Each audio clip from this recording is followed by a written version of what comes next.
ती पोरगी एवढी रॅश गाडी चालविली, एवढी रॅश मला भीती वाटायली कुठे पण.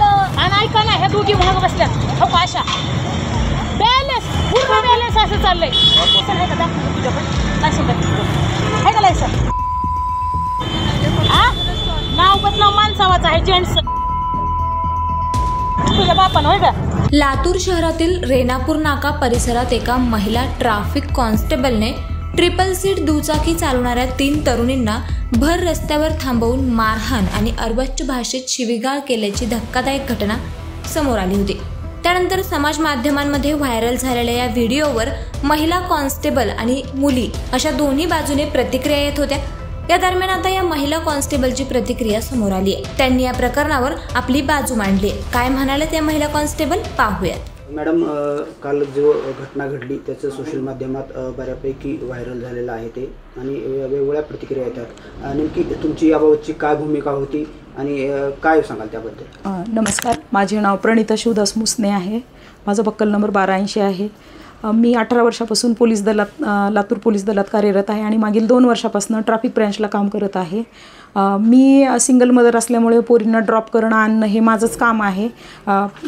मलाच करावं लागतं सर ड्युटी बघून. तर मी माझ्या मुलींना ट्युशनला सोडायला जात असताना कॉक्सिट कॉलेजच्या समोरचा जो डिवायडर आहे तिथनं 3 मुली ट्रिपल सीट बसून विदाऊट लायसन होत्या त्या, आणि एकदम रॅश ड्रायव्हिंग करून एकदम समोर आल्या. मी कचकन ब्रेक दाबला आणि तेवढ्यात त्या पुरी पुढे सटकून गेल्या. मग मी थोडंसं पुढे जाऊन त्यांना टोकलं की अगं गाडी व्यवस्थित चालवा, ट्रिपल सीट चालवताय, असं नका करू, तर तू तुझं बघ, अशा भाषेमध्ये आरेद्रावे करून त्या पोरी पुढे निघून गेल्या.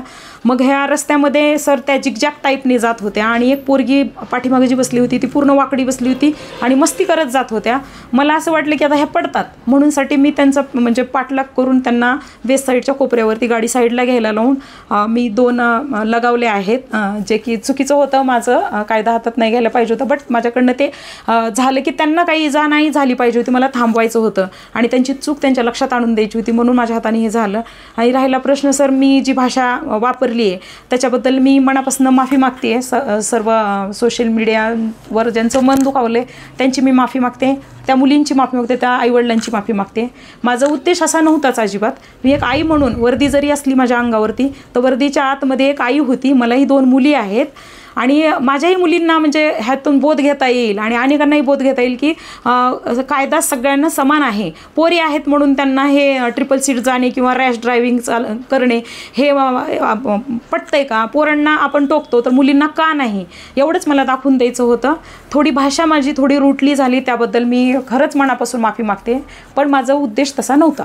आपण त्यांच्याशी बोलताना सांगितलं होतं की वारंवार आपण म्हणत होतो की लायसन दाखवा किंवा आई बाबांना फोन करा, त्यावेळेस त्यांची काय प्रतिक्रिया होती? एकीकडे पण लायसन नव्हतं आणि गाडी किच्या नावावर होती आणि 3रीच मुलगी गाडी चालवत होती.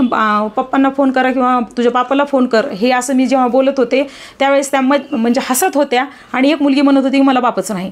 असं म्हणजे मला म्हणजे असं काय म्हणतात त्याला की मला उकसावत असल्यासारखं त्या मुली करत होत्या. लायसन दाखवलेलं नाही, मी दंडात्मक कारवाई केली असती, पण लिगली माझा पॉईंट तो नव्हता. माझी ड्युटी गोलाईमध्ये होती नेमलेली असताना मी फक्त ड्रेस लावून, घर लांब आहे, ड्रेस लावून तयारीने मी ड्युटीच्या निघाले होते. पोरींना ड्रॉप करून मी माझ्या ड्युटीवर जाणार होते. तो पॉईंट माझा नसल्यामुळे मी तिथे कारवाई केलेली नाही. वरिष्ठांच्या आदेशाचं मी पालन केलेलं आहे की आपल्या पॉईंटला तुम्ही फाईन मारा. फक्त ते जे झालं सर त्यांच्या जीवासाठी मी केलेलं आहे, एक आई समजून केलेलं आहे. सोशल मीडियाच्या भाऊ गर्दीत विश्वासार्हतेने चकाकणारे नाव म्हणजे लेट्सअप मराठी. सगळ्यांना, सगळ्या नागरिकांना ती स्पीच, ती लेट्सअप वरील मुलाखती म्हणजे विचारांचा खजिना. त्यानंतरच्या निवडणुकीमध्ये मला सोडून गेले. बातम्या केवळ वस्तुस्थिती सांगणाऱ्या, न प्रोपगंडा, फक्त जनतेचा अजेंडा. क्योंकि आने वाला कल जाने वाला है, जाने वाला कल आने वाला है. राजकारण, मनोरंजन असो की क्रीडा क्षेत्र, महाराष्ट्राची स्पंदने संवेदनशीलतेने टिपणारे माध्यम म्हणजे लेट्सअप मराठी. जगासोबत एक पाऊल पुढे राहण्यासाठी लेट्सअपचे ॲप, सोशल मीडिया आणि वेबसाईट सोबत कनेक्टेड रहा.